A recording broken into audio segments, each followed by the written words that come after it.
प्रार्थनाओं और मंत्रों का हमारे कर्मों पर क्या प्रभाव पड़ता है?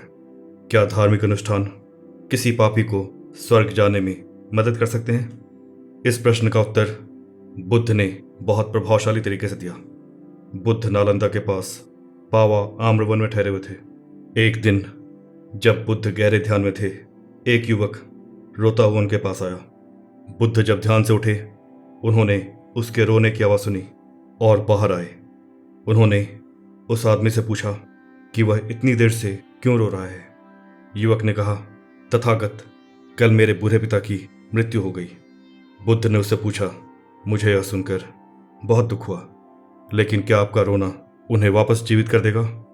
युवक ने कहा, तथागत, मैं जानता हूं कि जो हो चुका है उस पर मेरे रोने का कोई प्रभाव नहीं पड़ेगा। रोने से वह वापस नहीं आएंगे।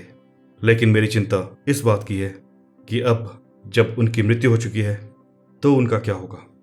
क्या वह स्वर्ग जा सकते हैं या उन्हें नरक में सजा दी जाएगी?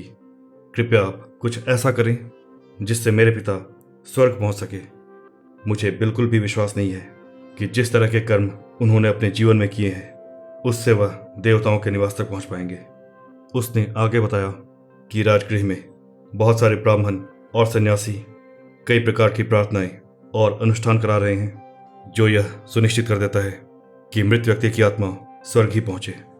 आप पृथ्वी पर सभी तपस्वियों में सबसे महान हो और आप तो स्वयं बुद्ध हैं। यदि आप उनके लिए कुछ अनुष्ठान कर दो तो मेरे पिता स्वर्ग ही जाएंगे और इसमें मुझे कोई संदेह नहीं। वह युवक इतने शोक और दर्द में था कि कोई भी तर्क और सलाह उसे मानव की नियति पर कर्म के प्रभाव को समझा नहीं सकी।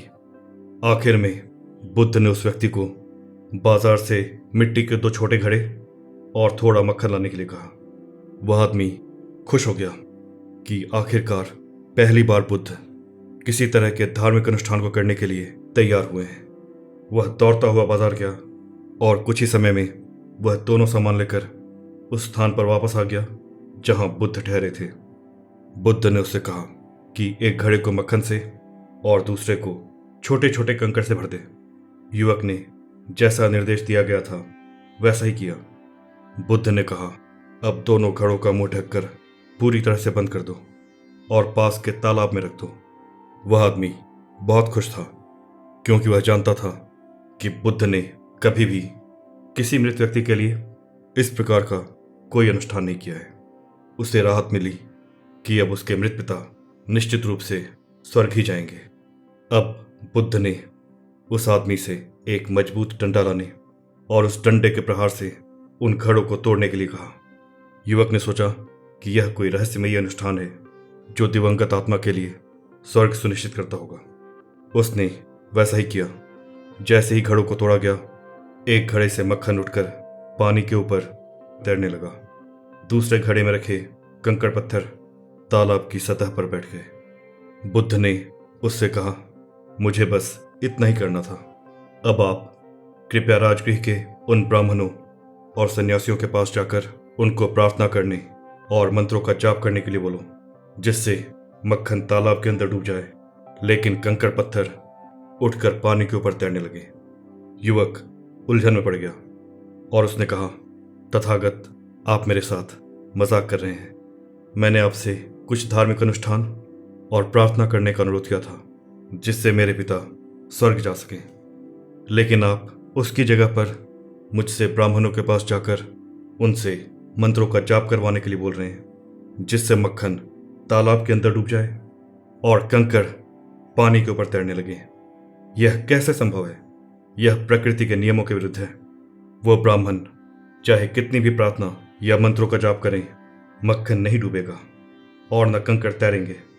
मक्खन पानी से हल्का होता है और यह पानी के ऊपर तैरता रहेगा। यह सामान्य ज्ञान है।